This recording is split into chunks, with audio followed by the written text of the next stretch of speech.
Day 4, let's get to work. We're back to arm circles, but we're going to change the movement a little bit. So same position, elbows firm, shoulders back. I want you from here, I want you to learn a kayak motion. So you don't have to maintain the fist if you like the open hand, but I do want palms to the floor. Shoulders stay pulled back, turn from the hip. So it's a bigger alternating arm circle, and the arms go as if they were one big oar on the kayak. Shake them out, go back out, palms up. Try to reverse your kayak. So day 1, we did a lot of things front to back. Day 2, we went left to right. And day 3, we rotated left to right. Today, we blend them all. For some of you, the reverse kayak will feel a little bit like a backstroke, and you might be more comfortable with making it a sort of a swing in that regard. You're welcome to. Let's revisit that kayak in a couple more challenging positions. So I'm going to have you get to a stance position. We're going to go to a squatting version. You only go as low as you can be happy holding it. From a side view, your knees are allowed to come forward a little bit. I don't want you to tilt real far forward. I also don't want you to lean back. From here, we kayak, paddling forward. You can even see from a side view that my hips are gliding left to right. So when I go here, you can see that motion. We want the whole body acting as one rock and roll band. We want all the instruments helping. Good, stay in that squat if you can. Stand up if you need to. Turn it into a reverse kayak. Good work. You notice that for most of the kayak reps so far, my head's stayed pretty vertical. But if you want to start having it go left to right, that's going to add a bigger challenge for you. And immediately, that's going to put more load into the legs. Shake them out. We go one more kayak today. Let's go to a balanced position, but where both feet are involved. The other day, we did a long stride.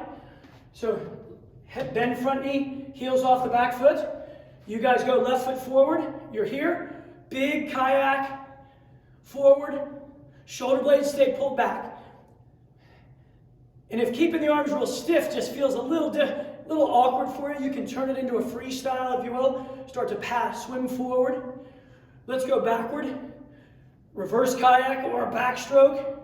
For those of you who've been in a pool, same leg though. Stay down there. Try not to come out. 3, 2, 1. Good job. Shake it out. We go other leg pretty quickly. We're on the clock. Bend that knee, long back leg, and that heels up. Forward paddle. Let me get that head going so you can see my hips start to bump in a good way. The leg gets so much more work. Your core in the middle gets so much more work. If the hip's moving a little bit, let's reverse it.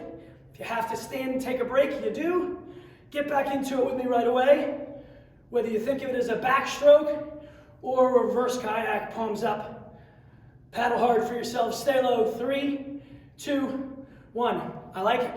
So today we introduced some diagonal patterns.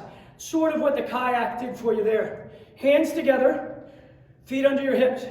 You're going to go squat and go low to your left. Low. My apologies. Low to your left, high to your right. Nice and steady. Up and turn. Only go as low as you're happy. Stay strong on the inside edge of your left foot. Good. Shake it out. Let's go the other side. Now you go down to your right. Sit in those hips. Tall turn. Should feel good. If you want more work in the legs, just sit lower. Stay strong on the inside edge of your left foot.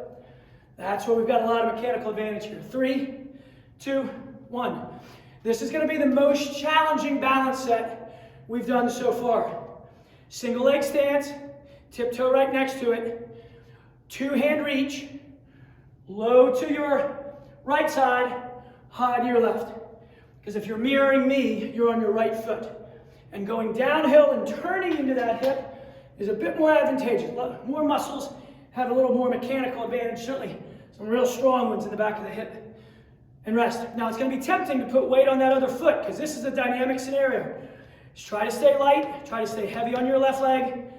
Low to one, high to the other. You're going low towards your stance leg, high to the side, other side. Now try not to lean. Try to stay tall as you finish. Sit and stand. I'm going in a 3rd gear speed. If you've got good control, you can go faster. But even this is an exercise, we're even going slower. Try a couple a little slower, a little tougher work. Nice job. I want you to go into a lunge where you're going to stay forward, but do a little diagonal movement. So I'm stepping at the camera. Let's start with your left foot, my right. Hands here, I'm going to come downhill and come uphill on that diagonal. Down to the side, up and around.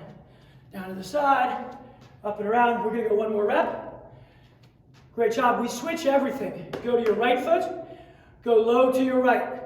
Downhill, stay nice and tall. From a side position, only go as low as you're happy. You're trying to stay pretty upright as you load. Roll through the big toe of that back foot. 3, 2, 1. Really good job today. Thanks so much for joining me on day 4 where we start to blend things, and we will try over tomorrow's workout and then the next week's first 5, we're going to try to keep things real spicy, keep your body guessing and feeling better and better each time. Thanks for joining us.